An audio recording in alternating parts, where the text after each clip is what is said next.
He's here again. He's here again. I've interviewed you like twice already. You think, like, stop writing books. Don't start writing. Don't. Got me all flustered. First of all, it's a whiskey chat, but you're picking your son up, so you're probably not having whiskey. And actually, be quite honest, I'm not even having whiskey. Don't tell anybody. I was gonna say you can drink for me too, so you can drink for the both of us. Yeah, I'll have that later. This is what I'm having though. Beauty in the Backcountry just mailed this to me. That's kind of cool. Anyway, blabbing. Let's get to it. This is an amazing book. Loved it. I love all your books. And going to start into some questions that you probably already had because you've been in the media a lot. You've been presenting a lot. You're everywhere. There may be some questions you haven't had yet. So what started this whole book? Like, what was the epiphany? Well, as some might guess from the title, it had to do with a falcon, specifically a peregrine falcon. It was a few years ago. At the time, I was living right near the Lake Erie shore in Norfolk County, outside a little village called St. Williams. And it was April, and I just happened to look out our living room window, and across the road from our house, there's a cornfield, and I saw a bird flying over the cornfield. And I immediately recognized it because it's a bird. If you've seen it, you won't forget it. One of the most majestic birds in the world. It was a peregrine falcon. And I had seen many peregrine falcons in the past, actually in the Arctic. When I did my solo journey alone across the Arctic, I'd seen over a dozen peregrine falcons because each spring they'll migrate thousands of kilometers to Arctic Canada, where they'll make their nests, often on sheer cliffs. And then by the end of the Arctic summer, when the eggs hatch and the little ones are big enough, they'll come south again. So, in that moment, I was looking out my living room at this peregrine falcon. And as you might guess, I was immediately reminded of Canada's Arctic. And living in southern Ontario, especially in recent years, with all the urban sprawl, the traffic, the congestion, there are times when the northern wild can feel very far away and unrelated, unconnected to anything in our own front yards or backyards. But in that moment, looking out my window, I thought, maybe that isn't actually the case. That falcon is a beautiful illustration, a beautiful reminder of the ties that bind Canada's landscape. So I thought in that moment, why not do a journey from my front porch to the Arctic, following that falcon and explore all these connections between the different landscapes of Canada. So that was the idea for the adventure that became the book. A couple of things that I've learned about you throughout the years is first of all, you are a birder. I'm a birder. We love nature. We're connected to nature, but also you're a really good storyteller. And when I first found out the route you were doing before you went off and did the trip and wrote the book, I was like, that's a good story. That's a good story. You're following the falcon in this migratory route and to see what's happening to it to the point that it's just not stationary bird that just hatches his eggs and that's it, right? So what was the route? Lake Erie, right? To what? Oh, well, starting on Lake Erie and roughly 3,400 kilometers north to the Arctic coast of Ungava Bay, which is in Arctic Quebec or Nunavik. That was the end point. So do you want me to explain the whole route, or is that enough detail? Well, you did some great lakes. You did Lake Erie. Yes. You did Lake Ontario. You did the St. Lawrence. Then you hiked overland. Yes. And stashed your boat, got another boat. That's a great story. And then you canoed again, went upstream and then downstream to the what mountains are they called? Torngat Mountains, into the foothills of the Torngat Mountains, which are Arctic mountains where falcons nest. The peregrines fly there, and I knew that's where my best chance of finding a falcon was. And I also knew, peregrine falcons are birds that have been studied extensively around the world. So many of their flight migration routes are well documented. And I knew that many of the peregrines from Lake Erie specifically will fly towards the Torngat Mountains. So it seemed like a good objective to have, and that's where I ultimately ended up and where I went looking for a falcon's nest. Now, I'm not going to say the ending, but let's just assume you saw a falcon. But you continued on, and you ended on the ocean. Yes, yeah, on the Arctic Ocean. I paddled along the fjords at the mouth of the George River, all the way to a little tiny Inuit community called Kangaswaldojak, where I spent another week, and that was the end of my adventure. Okay, so what, 3 months? 3 months, almost exactly from when I set off to when I reached the very end, and then a little bit longer if you count all the extra time I was in the north. Okay, so how many kilometers? Roughly 3,400. Okay. Couple of things that was going on in this book that was different from the others. You're in a bit of a rush because you're a father, and Yes. you're homesick. Yes, and there was one other reason. I'm not sure if I ever actually spelled it out in the book, but there was one other reason that also motivated me to travel faster. I mean, primarily, as you already alluded to, I was missing my son Thomas, which was totally different than any adventure I'd done before, any really long adventure, because I wasn't a parent when I did my journey alone across the Arctic. But yeah, I was missing a lot of crucial milestones. I mean, he was only about 14 months when I left, so he was just learning to talk. And that was certainly extra motivation to finish my journey within a reasonable time frame, 3 months or change, to get back to him. But the other sort of reason I had in the back of my head not to delay is I was thinking if I leave in April, that'll give me adequate time to get to the Arctic before winter, or at least before the late summer, because at late summer, I thought that's when most of the ice will have melted and when there'll be more polar bears on the shore. So I wanted to get to the Arctic in July, before the danger from polar bears was greater. So that was also another motivation that was pushing me to travel faster. Didn't you find out at the end that that was wrong? Yeah, partly. Well, it's not entirely wrong. It's just I guess the danger from polar bears in that particular area was greater than I anticipated, which was maybe not an entirely bad thing that I didn't know that beforehand. Had I have known that, I might have had my second thoughts before leaving. I had sort of thought that in July there was really no risk from polar bears because I thought they would all be offshore on the ice. But then I discovered that that's not actually the case. They'll come inland earlier than I anticipated. So yes. That's what. No, you have some misadventures along the way, which I think is great. That's not why I read your books. I read them for the history, for the journey, for the inspiration, the enthusiasm.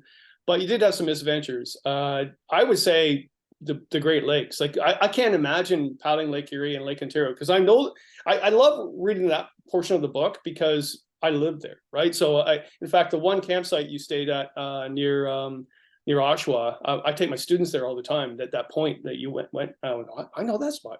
And then when I was with them, I said, I know a guy that just stayed here. Where was he going? Well, he was from Lake Erie to the Arctic, and why? To follow a bird. What? Anyway, but some of the greatest points of the book was the police escort around Niagara Falls. Tell that story. That's amazing. Well, the route that I devised to get from Lake Erie to Lake Ontario was going down the Niagara River. And I think some people might say, well, why would you go down the Niagara River? There's a waterfall on that river, which is true. But I couldn't really go through the Welland Canal, which is what you would do if you were in a larger ship, because the canal is for commercial shipping traffic. And there's no way that I could take my little canoe through a commercial shipping canal and go through the locks. So that really wasn't on the table, which meant the only water route was the old-fashioned one, which was to go down the Niagara River and then get as close as I possibly could safely to the brink of Niagara Falls, the Horseshoe Falls, and then portage around the falls. So I was coming down the river, and I mean, the Niagara River is about 55 or 56 kilometers long. And I was getting pretty close to the brink, but the sun was going down. So I realized I'm going to have to find a camping site and then tackle Niagara Falls the next day. It's pretty developed, as you would guess, along the shoreline there. So the only place I could think of camping was Navy Island, which is an island in the center of the river, which is just about 4 kilometers from the brink or so. And it's completely wild, uninhabited, dense old growth forest. So I paddled to that island, spent the night camping on the island in the Niagara River. And then right around 3 in the morning, while it was still dark, I broke camp and I paddled across the river in the dark to get close to the Niagara Falls. The reason I did it so early in the morning is I really didn't want to attract any unnecessary attention to myself if I could avoid it. And I knew Niagara Falls is going to be busy. There's probably hundreds, if not thousands, of tourists there. And I really didn't know what kind of response I would get from the authorities, if I'd get any at all. I didn't know if Hydro would object and say you can't be around here in a canoe, or if there's the Niagara Parks Police, which is a police force that exists only to police the Niagara Parks.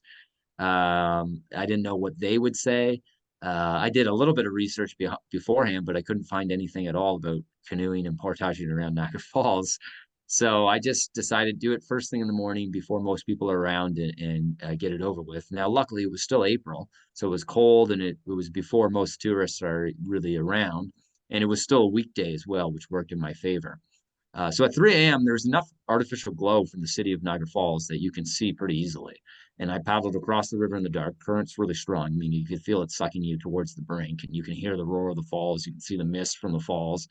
I paddled right into the shore. It was dark, and then I edged along it as close as I could get downstream. I wasn't worried about going over the falls at all because just up from the falls is the hydro intake, and I'd be sucked into those turbines long before reaching the falls themselves. So I landed as close as I could get to those. There's barbed wire along the shore. So I had to land just before the barbed wire. And then I set up my canoe to portage, and I had carried with me a little collapsible cart with 2 wheels for this reason. And it worked great. I set up the cart and then I pushed my canoe and my gear, my barrel, and my backpack in it. There's a paved trail there if you're thinking of doing it. So that came in handy. And this little paved trail took me through the park there. I think it's called Kingsbridge Park. And then it took me past the hydro installations. There's a few footbridges I had to go over. And just as I was getting to Table Rock, which is right at the brink of the Horseshoe Falls, the morning had dawned, the sun was up.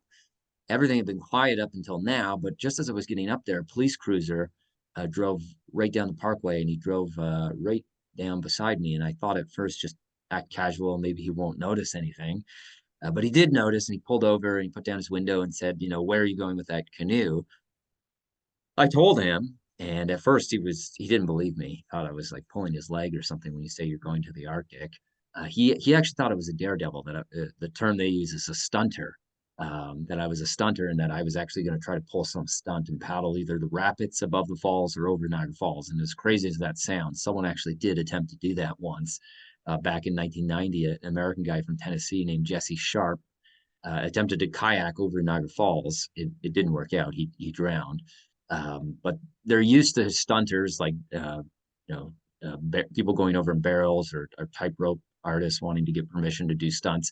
I've seen on YouTube people trying to like rappel down the side of the falls and things. So people pull all kinds of crazy stunts there, and he thought I was one of them. But I explained, that's the exact opposite of what I'm trying to do. That's why I'm on shore. I don't want to go over the falls, and I'm portaging. And then when he realized that I had a plan and I was there for a reason, and when he realized, I said I'm here first thing in the morning specifically because I don't want to run into 1,000 tourists. I want to get this over with. He said, okay, no problem. I'll radio all the other units along the parkway just so they know you're coming and no one bothers you. This is a long way. I had to portage about 13 kilometers roughly to get around not only the hydro intake, but the falls themselves and then the gorge and the whirlpool rapids. So, it's a considerable distance I had to cover. And it was only a few minutes after that, he wished me well and drove off, that another police cruiser came by, and I thought, he didn't radio his colleagues after all. Here comes another one. But this second police officer, she said to me, oh, how are you going to get around Table Rock? And I said, well, just along this trail. Doesn't it go the whole way? And she said, well, no, it's actually closed there for construction. They're redoing the pathway. It's like cobblestone, and they were replacing it. So I said, I'll find just a way around it. And she said, well, we don't want you going on the road, so we're going to shut down the road there for you and give you a little escort around around Table Rock. So I couldn't really believe it. It felt a bit surreal to be portaging my canoe around one of the 7 wonders of the world with my own police escort. But one cruiser drove in front of me with their lights flashing at a walking pace, and the other drove behind me, and I was just pushing my canoe along. And that was only for about 200 meters or so where the path was closed. And then once I got beyond the construction, I just pushed right back up onto the path, and they wished me well and drove off, and I continued portaging along. So I've often wondered to myself, nowadays there's security camera footage just about everywhere. Whenever a crime is committed, it turns out there's all this security camera footage you didn't think exists. So somewhere there's probably like a complete footage from those security cameras for that entire portage. I don't know if they delete it after a certain amount of time if nothing of interest has happened, but I like to think it's out there somewhere. That's real. I love that story. I also love the idea of the kindness of strangers along the way. You met so amazing people. There was no negativity. I think one of the best was someone gave his boots to you. Yes, that was much later in my trip when I was in Labrador. A hydro worker, where there are many dams there, hydro dams, and I had, as I'm sure you can relate to, Kevin, had experimented with every conceivable type of footwear over the years to try to keep my feet warm and dry. And I've always found this is like my Achilles heel, that I have a really hard time keeping my feet dry on long trips, especially when you're putting in really long hours, like 13-hour days, and you can't take rest days. I don't find that there's really any perfect solution. You can wear neoprene, but neoprene, it will keep you warm, but it won't necessarily keep you dry, or your feet will sweat, and then you have the same problems with rashes and things on your feet. So on this trip, I decided to do something that I had never really done before, which might seem like a bit of a roll of the dice, but I thought I'm not going to wear any waterproof system on my feet. I'm just going to wade through the water in essentially like beach shoes, water shoes. They were like kind of hiking ones. I think they were from Merrill. Uh, but I thought, this way my feet will be wet, but it's as soon as I get back out of the rapids that I might have to wade across or whatever, I can just change back into my regular boots, and I'll be warm and dry, and that should be sufficient. It might be a little cold, but I figure if I move fast, hypothermia won't be a concern. And then it turned out to be unseasonably cold.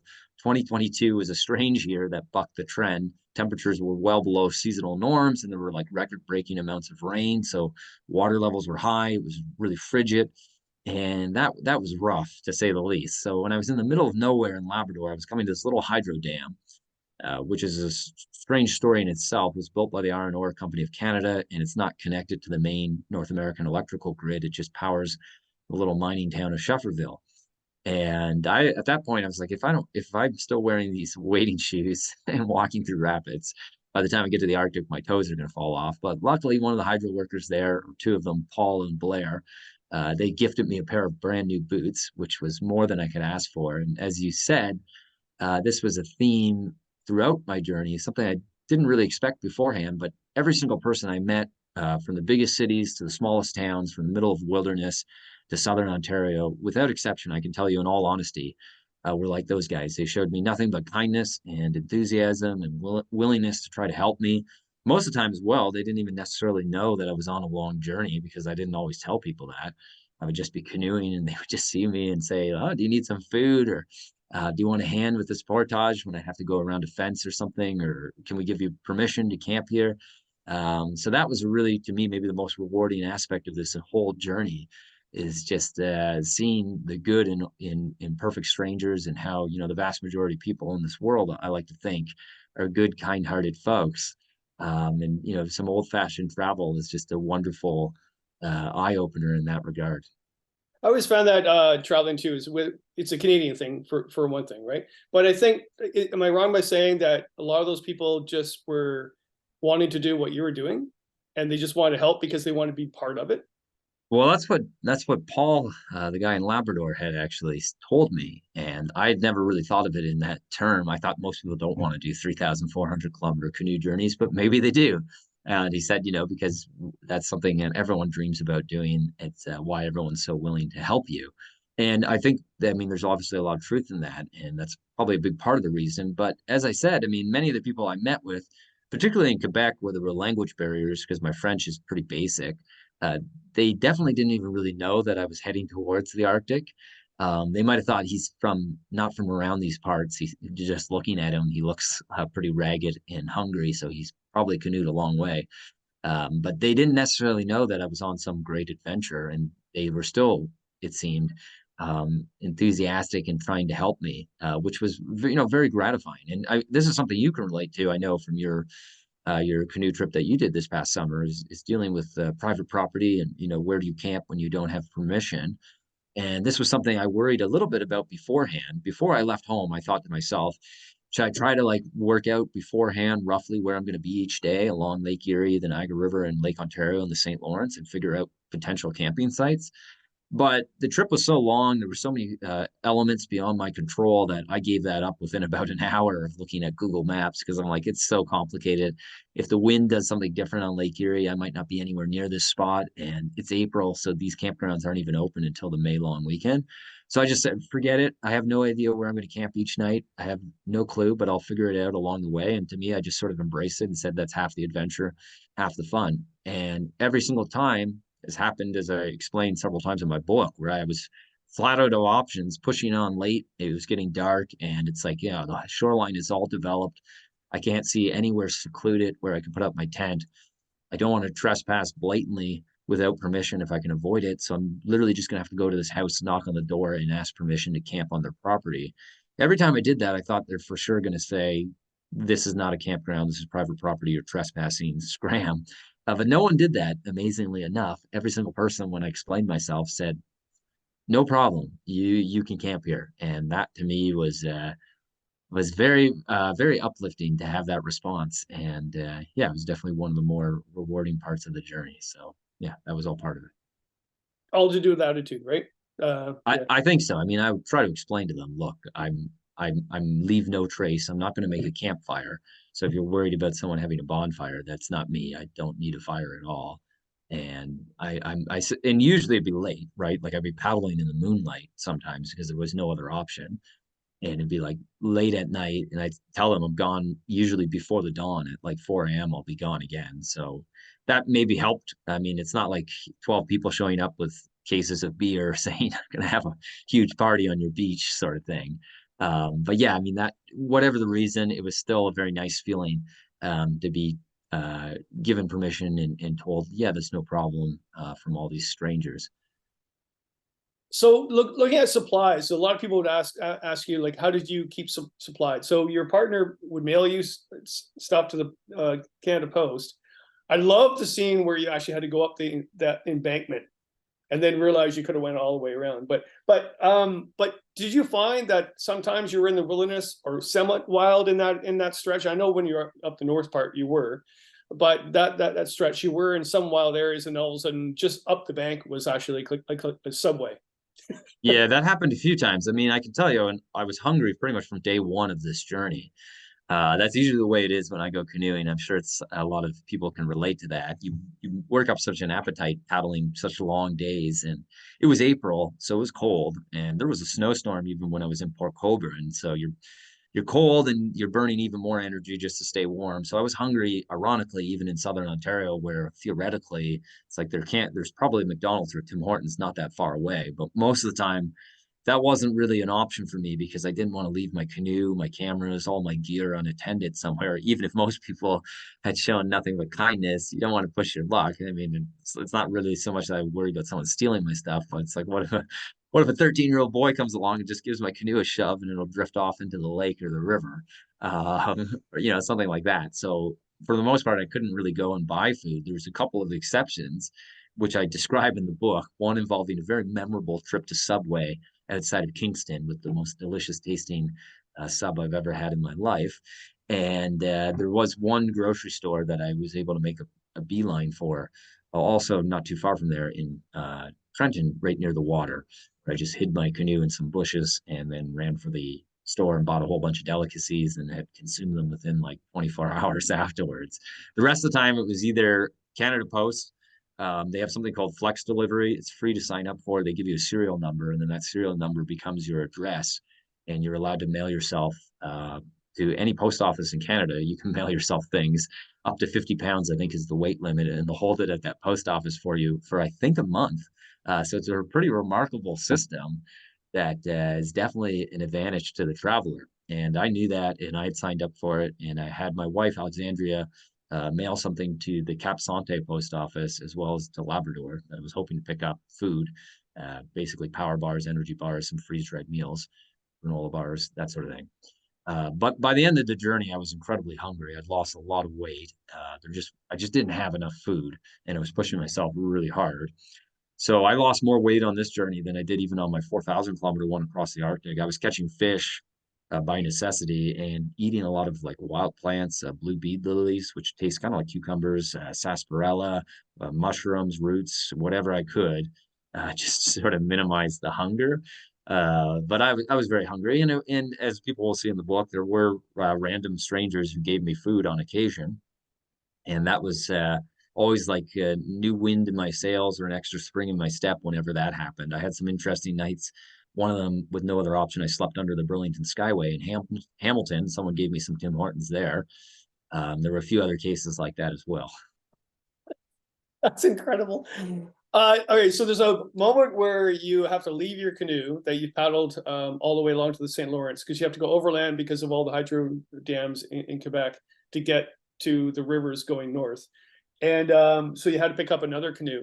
Was that emotionally distraught thing at the time? Like you had to leave your canoe that took you so far, and then going overland was kind of cool, but then you had to pick up another canoe, which you thought you would easily get because you thought that every Canadian would have a canoe in their backyard.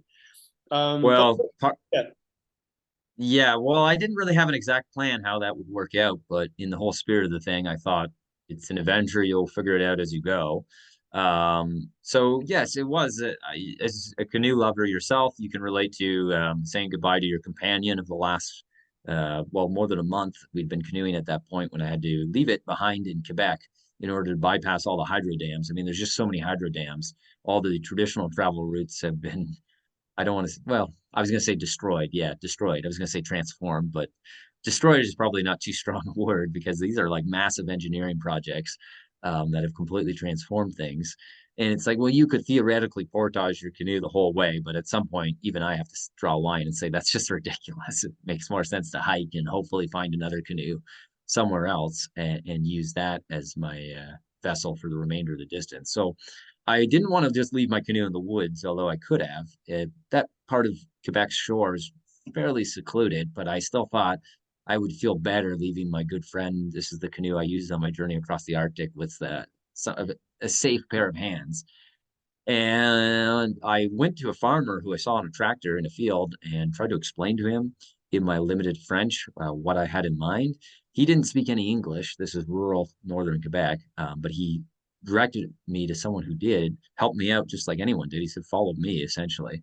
And we knocked on a farmhouse door. And then that individual, that farmer, who spoke very good English, he said, no problem. I'll keep your canoe safe in my horse barn over here on my farm.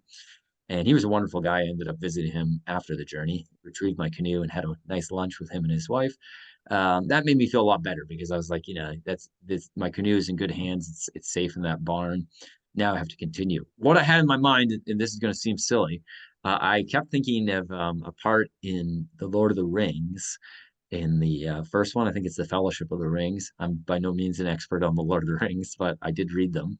And there's a part where the Fellowship has to go off into the mountains, and they have their faithful pony. I think the pony's name is Bill, who's been a really good companion to them, and it's really sad. And I think one of the characters says to, I think it's Samwise, the mountains is no place for a pony, and he'll be safe. We have to leave him here. And that's exactly what I felt like in that moment, setting off into these mountains on foot, leaving my canoe behind, that it was no place for a canoe. And this is where we part ways because ultimately my objective is to find these falcons and I have to keep going north. So that's basically how it went down. that's a good answer. That's a good answer. The one question I really wanted to ask you about this is that, so yeah, this book, fantastic. Is your fifth book? Yes. Yeah. So this is your first, right? Yes. Okay. You were very young when you wrote that. And then you wrote this one, The Big Trip in the Arctic, right? Well, And that's the same book you just picked out. oh, You have two different editions of it. Thank yes, you, though. I appreciate that you have hardcovers and paperbacks of my yeah, books. sorry. I'm a collector of books, as you are.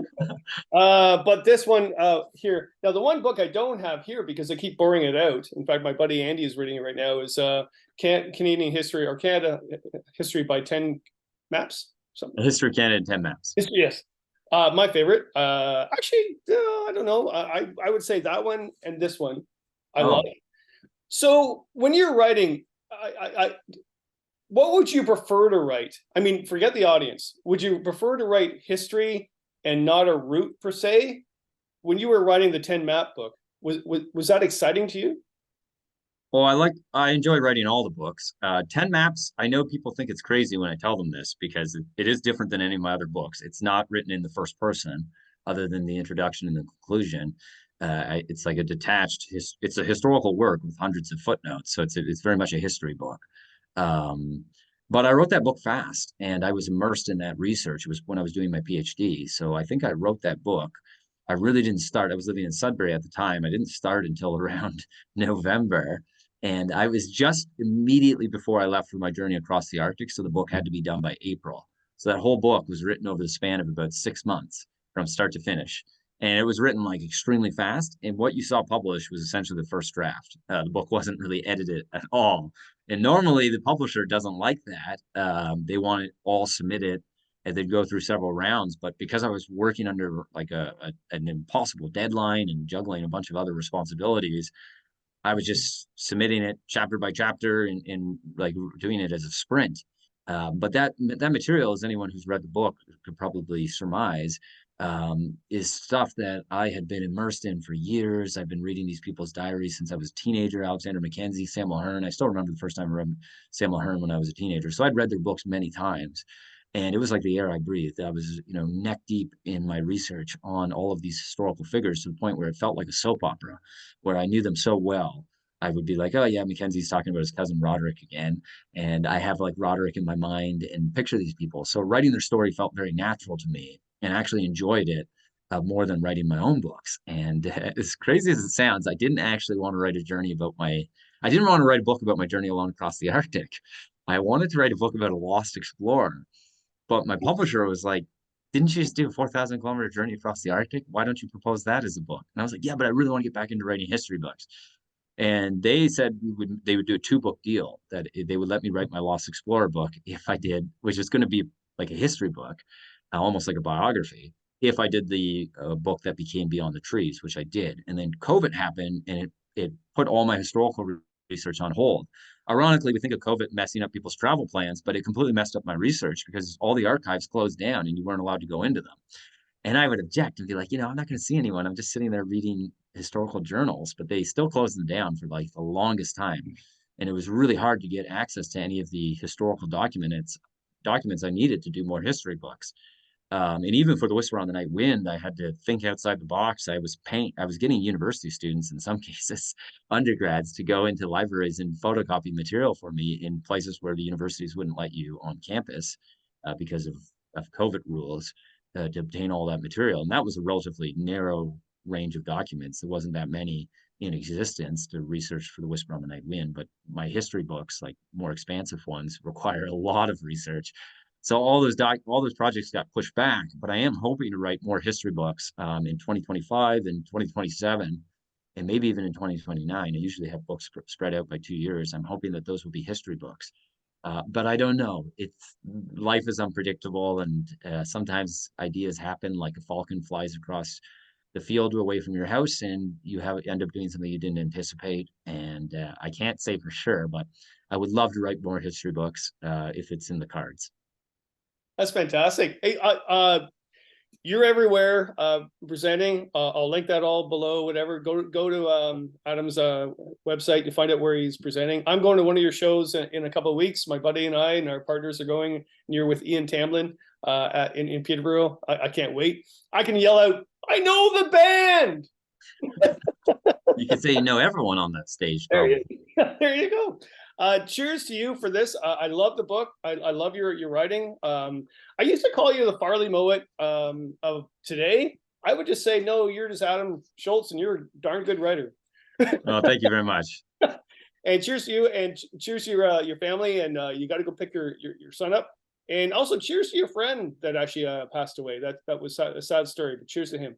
Very sad. Yeah, Zach Junkin, who's in the Whisper on the Night Wind. Yeah, it's sad. All right. Thanks a lot, and have a good next adventure. Thank you very much. Same to you, Kevin.